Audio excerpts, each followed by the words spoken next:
Hello friends. अब हम मोल concept के अगले टॉपिक पे बढ़ते हैं जो कि है स्टाइकियोमेट्री। ओके। अब जो स्टाइकियोमेट्री है वो काफ़ी इंपॉर्टेंट टॉपिक होता है मोल कंसेप्ट का। Okay, it's very very important. Okay, तो अब उसे ध्यान से समझिए। तो स्टाइकियोमेट्री में जो पहला स्टेप होता है वो होता है इक्वेशन को बैलेंस करना। ओके, तो यहाँ पे हमने रिएक्शन ले ली है। सपोज लीजिए H2 plus O2 to form H2। Okay, water हो गया। ध्यान से देखिए, H2 लिया, O2 लिया इज इक्वल टू H2 होगा।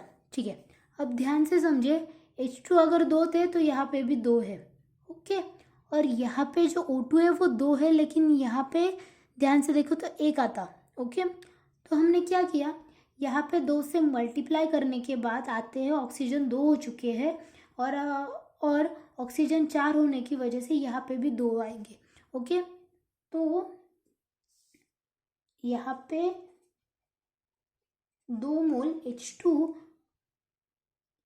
1 मोल O2 को लेने से 2 मोल वाटर मॉलिक्यूल मिलता है। ओके, ये समझिए क्या, 2 मोल हाइड्रोजन के 1 मोल ऑक्सीजन का, और हमें मिल गए 2 मोल वाटर के।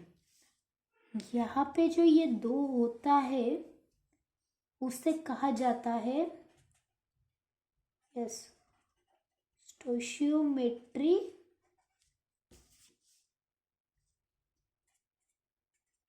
कोएफिशिएंट। ओके, इसे कहा जाता है स्टोइकियोमेट्रिक कोएफिशिएंट। अब सपोज कीजिए मैं आपको यहाँ पे एक और रिएक्शन दिखा के देती हूँ जो है कंबर्शन रिएक्शन। ओके, तो ये जो है C4H10, ये क्या है हमारा, ये क्या है, यस ये है हमारा ऑर्गेनिक कंपाउंड। ओके, तो C4H10 plus O2 to form CO2 plus H2। Okay, तो ध्यान से देखिए, अब जो यहाँ पे समझने वाली बात है वो ये है कि जब भी एक कोई ऑर्गेनिक कंपाउंड होता है, अगर उसे हम ऑक्सीजन के साथ रिएक्ट कराते हैं तो वो होती है combustion reaction. Okay, it's very important. और जब भी कोई कंबर्शन रिएक्शन हो रही है तो उसमें जो फॉर्मेशन होता है वो CO2 का और H2O का होता है। ओके, ध्यान रखना। ठीक है, तो अब इससे बैलेंस करते हो कि स्टोइकियोमेट्री का पहला क्या था रूल, पहला स्टेप था बैलेंस द इक्वेशन। ओके, अब ध्यान से देखिए, C4H10 plus O2 to form CO2 plus H2। Okay, अब अगर यहाँ पे कार्बन 4 है तो यहाँ पे भी कार्बन 4 आएंगे। ओके, अगर कार्बन 4 आ रहे हैं तो उसके बाद हाइड्रोजन देखिए, हाइड्रोजन कितने यहाँ पे 10 है, हमें कितने मिल रहे हैं 2। अगर हमें इन्हें 10 करना है तो हमें यहाँ पे 5 लिखना पड़ेगा। अभी ध्यान से ऑक्सीजन की तरफ देखिए, ऑक्सीजन कितने हो गए, यहाँ पे हो रहे 4, सॉरी 4 इंटू 2, यहाँ पे हो गए 8, और यहाँ पे हो जाएंगे 5 ऑक्सीजन। ओके, तो 5 प्लस 8 हो जाता है 13। तो यहाँ पे ऑक्सीजन कितने आएंगे 13/2। ओके, तो कंबर्शन रिएक्शन यहाँ पे कितना है, 1 मोल आया, यहाँ पे 13/2 मोल आ गए, 1 मोल ऑर्गेनिक कंपाउंड 13/2 ऑक्सीजन के, तो हमें मिल गए 4 मोल CO2 के और 5 वाटर के मोल मिल गए। ओके, ध्यान रखना। ठीक है, तो अब इस पे ना हम एक क्वेश्चन देख लेते हैं। क्या दिया है, इफ इफ 16 ग्राम हमें CH4 दिया है जो बर्न हो गया है, तो हमें क्या फाइंड आउट करना है, mass of CO2 produce. If 16 gram of CH4 is burn, find mass of CO2 produce. Okay, तो यहाँ पे सबसे पहले हमें इक्वेशन लिखना है। हमें एक ऑर्गेनिक कंपाउंड दिया है जो है CH4। मैंने क्या बोला था, कंबर्शन जब भी होगा तो उसमें हम लेंगे उस ऑक्सीजन के साथ और हमें क्या मिलेगा, जैसे हमें मिलेगा CO2 प्लस H2O। ठीक है, तो अब ध्यान से देखिए,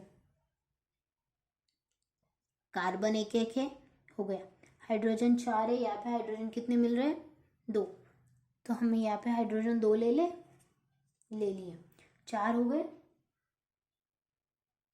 दोनों तरफ 4 हाइड्रोजन हो गए। अभी बढ़ते हैं ऑक्सीजन की तरफ, यहाँ पे ऑक्सीजन 2 है और यहाँ पे ऑक्सीजन है, जैसे यहाँ पे 2 है तो 4 हो गए, तो यहाँ पे O2 थे, यहाँ पे कितने आएंगे, यस 2, तो इक्वेशन बैलेंस हो गई कंबर्शन की। ठीक है, हमें निकालना है CO2 का मास।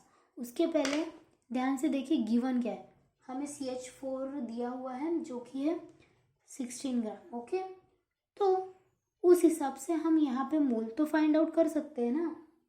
ठीक है, तो यहाँ पे मोल आएंगे 16 ग्राम अपन CH4 का टोटल आता है, ध्यान से देखिए CH4 क्या आएगा, जो कि मीथेन है, कार्बन 12 प्लस हाइड्रोजन 4 आ गए 16, कितना आ गया 1 मोल। ओके, 1 मोल मिलने के बाद हमें CO2 फाइंड आउट करना था, तो यहाँ पे अगर 1 मोल डाले, हमें मास निकालना है, तो मास को हम x ले लें, हमने x ले लिया, और CO2 का मॉलिक्यूलर मास क्या होता है, carbon 12 plus hydrogen 16 into 2, okay 44 आता है। ये याद रखना, काफ़ी जगह पे मिल जाएगा, ग्लूकोज हो गया, CO2 हो गया, H2SO4 हो गया, इनके मॉलिक्यूलर वेट ना याद रखना, लर्न कर लेना।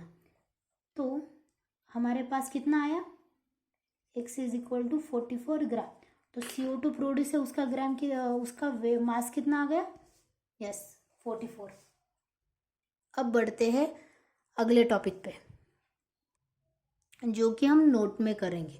ओके, अब देखिए हमने नोट ली जनरल बैलेंस इक्वेशन। ओके, तो एक काम कीजिए, कोई भी एक बैलेंस इक्वेशन ले लेंगे। एक एग्जांपल लेते हैं हम, A plus B to form C plus D. Okay, हमने उसके आगे उसके स्टाइक्योमेट्रिक कोएफिशिएंट लिख लिए जो हमने यहाँ पे देखा था। ओके, तो इसका आ गया स्मॉल a, इसका स्मॉल b, इसका स्मॉल c और इसका भी स्मॉल d। ओके, तो उसकी ना एक मैजिकल इक्वेशन ना होती है, ऐसे ही समझिए। अब देखिए नंबर, हमने अगर मोल्स निकाली ए के, तो उसके नीचे हम उसका स्टाइक्योमेट्रिक कोएफिशिएंट लिखेंगे। ओके, उसको इक्वल करेंगे अगले नंबर ऑफ मोल्स जो होंगे उसके नीचे उसका स्टाइक्योमेट्री लिखे, मतलब जो पूरी इक्वेशन है ना उसके जो भी दिए हुए हैं मोल्स, जो कि हमें फाइंड आउट ही करने पड़ेंगे, दिए काफ़ी हद तक कम होते हैं। ओके, तो मतलब ग्राम में दिया होता है, तो ग्राम पर अपन हम उसको क्या करते हैं, यस मॉलिक्यूलर वेट से निकालते हैं मोल्स के नीचे हम उसको लिखेंगे स्टाइक्योमेट्री कोएफिशिएंट लिख लेंगे। ओके, तो जो NaNb थे, वैसे NC और ND, तो उनका आता है नंबर ऑफ मोल्स, जो कि N के आएंगे A, B के B। ओके, तो इस हिसाब से अगर हम क्वेश्चन करें ना स्टाइक्योमेट्री का, तो किसी भी क्वेश्चन में प्रॉब्लम नहीं आएगी। ये मैजिकल इक्वेशन याद रखना। ओके, क्या आया था, Na upon A is equal to NB upon B is equal to NC upon C is equal to ND upon D. Okay, moles निकालो, उसके नीचे उसका स्टाइक्योमेट्री लिख लो। ओके, और अगर दोनों में से किसी एक का दिया हो या फिर एक का हमने निकाला और दूसरे का निकालना हो, तो हम क्या करते हैं, क्रॉस करते हैं, तो उससे वो मिल जाता है। ओके, तो आगे बढ़ते हैं।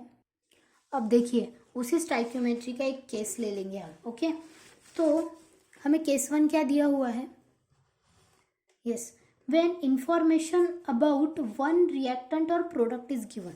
ध्यान से देखिए, जो केस 1 होगा ना उसमें किसी एक की इंफॉर्मेशन हमें गिवन होगी, जैसे कि उसमें क्या क्या आएगा, उसमें अगर मोल्स दिया हो या मास दिया हो या फिर पार्टिकल्स गिवन हो या फिर वॉल्यूम। ओके, समझ में आया, when information about one reactant और प्रोडक्ट बोला है। ओके, दोनों में से किसी एक साइड पे कोई तो एक गिवन होगा, उसमें से दूसरा निकालना। ओके, वहाँ पे ये फॉर्मूला, मतलब जो हमने मैजिकल इक्वेशन जो निकाला था वो लग सकता है। ओके, मतलब वही लगाओ, ज़्यादा इजी होगा और आंसर भी अच्छी तरीके से मतलब जल्दी भी आ जाता है, काफ़ी अच्छी कंसेप्ट हो जाती है।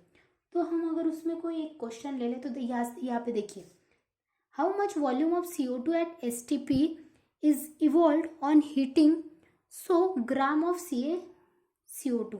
Okay, 50 gram of CO2, sorry यहाँ पे 50 है, वो 50 ग्राम ऑफ CO2। ओके, तो सबसे पहले यहाँ पे क्या कीजिए, इक्वेशन लिख लीजिए। ओके, तो इक्वेशन क्या आएगी, CaCO3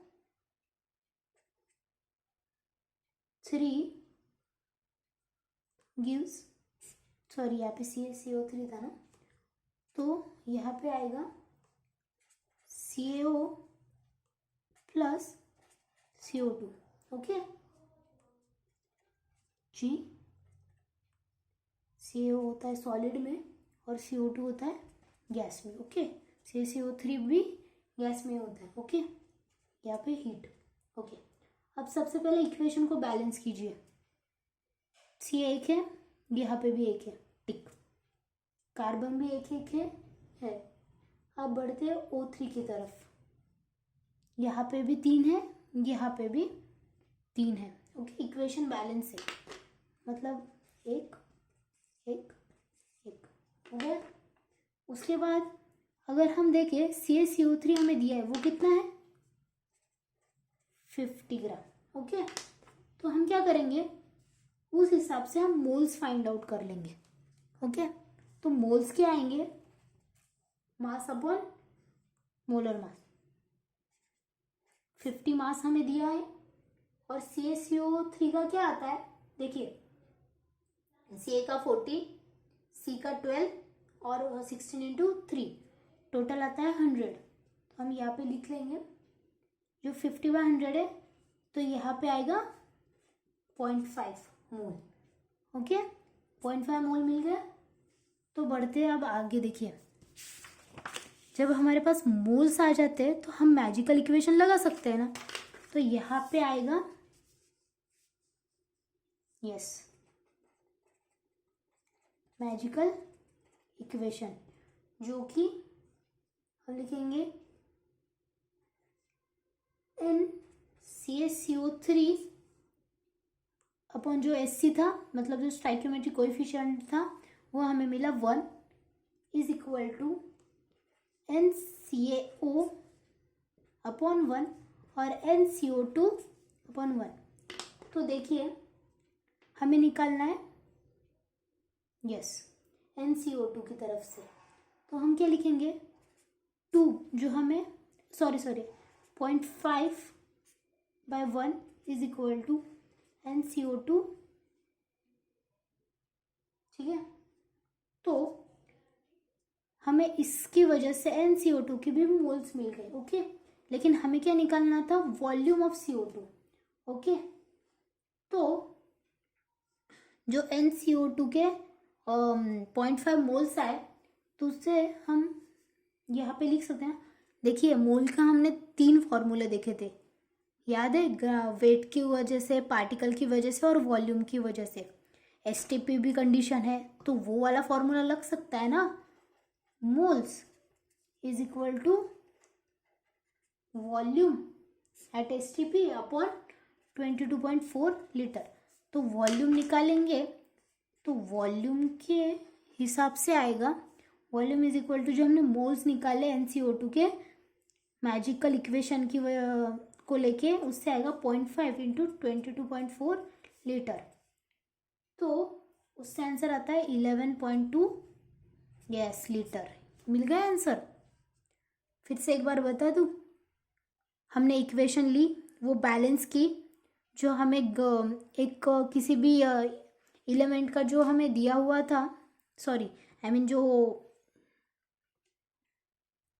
इक्वेशन में किसी एक का जो ग्राम या कुछ मास मोल्स जो भी था वो गिवन था, वो हमने ले लिया। उसको लेके फिलहाल तो इसमें ग्राम ही था, मतलब यहाँ पे मास ही था, तो उससे हमें मोल्स मिल गए। मोल्स मिलने की वजह से मैजिकल इक्वेशन हमने अभी देखी थी तो वो डाल दी, उससे हमें NCO2 मिल गया, उससे वॉल्यूम मिल गया, मोल्स का फॉर्मूला लेके वॉल्यूम मिल गया, तो उससे आंसर मिल गया। एक और क्वेश्चन ले लेते हैं हम। Find mass of CO2 produce when 5.8 gram of butane is burn. Okay, तो अब ध्यान से देखिए, ब्यूटेन दिया हुआ है, कंबर्शन रिएक्शन है ये, याद आ गया। तो हम लिखेंगे ब्यूटेन को लिखेंगे C4H10 प्लस O2 के साथ प्रोड्यूस होता है CO2 प्लस H2। यस, तो अभी इक्वेशन को हमें करना है बैलेंस, ठीक है। यहाँ पे है कार्बन 4, तो हमें यहाँ पे भी 4 चाहिए। ओके, तो उस हिसाब से देखें तो इक्वेशन को बैलेंस करना वो काफ़ी इम्पोर्टेंट होता है। तो यहाँ पे कैसे करेंगे, 2, यहाँ पे आएंगे 13, यहाँ पे आएंगे 8 और यहाँ पे आएंगे 10। क्या इम्पोर्टेंट है, इक्वेशन को बैलेंस करना। होने के बाद ये था हमारा ब्यूटेन। ओके, तो ब्यूटेन को होने के बाद यहाँ पे दिया हुआ है 5.8 ग्राम, वो किसका दिया हुआ है हमें, ब्यूटेन का। तो यहाँ पे ले लेंगे 5.8 ग्राम, तो उस हिसाब से आ जाएगा मोल्स कितने आएंगे, 5.8 ग्राम अपॉन ब्यूटेन का आता है 58, निकाल लेना। ओके, वो आता है 0.1 मोल। ओके, तो ये होने के बाद हमें निकालने हैं मैजिकल इक्वेशन से। तो मैजिकल इक्वेशन से कैसे आएगा, मैजिकल इक्वेशन, ओके, वो क्या थी हमारी, NC4H10 upon 2 is equal to, हमें क्या निकालना था, यस, CO2 का। तो हम सीधे ले लेंगे NCO2 अपॉन 8, ओके, 1/4। तो सीधे अगर आप फाइंड आउट कीजिए, यहाँ पे हमारा आ गया था 0.1, तो हम क्या करेंगे, अगर हमने 0.1 और 1 इज इक्वल टू NCO2 4 ले लिया, तो हमारे पास NCO2 आया 0.4 मोल्स। ओके, 0.4 मोल्स आने के बाद हमें निकालना है CO2 का मास। तो अगर हम नंबर ऑफ मोल्स लेके, यहाँ पे अगर हम number of moles is equal to mass को x लेके मॉलिक्यूलर वेट ले ले, जो कि उसका फॉर्मूला होता है, ओके, मास वेट का। तो x इज इक्वल टू, जो हमें मोल्स यहाँ पे आए थे 0.4 इंटू मोलर मास किसका, CO2 का, हमने अभी देखा था वो कितना लेना था, 44, ठीक है, कार्बन का 12 और उसके हिसाब से। तो आंसर आता है 17.6 ग्राम। क्या आ गया, मास। यह भी समझिए, रिएक्शन ली, बैलेंस की, मोल्स फाइंड किए, मैजिकल इक्वेशन मैंने बताई थी, जो कि थी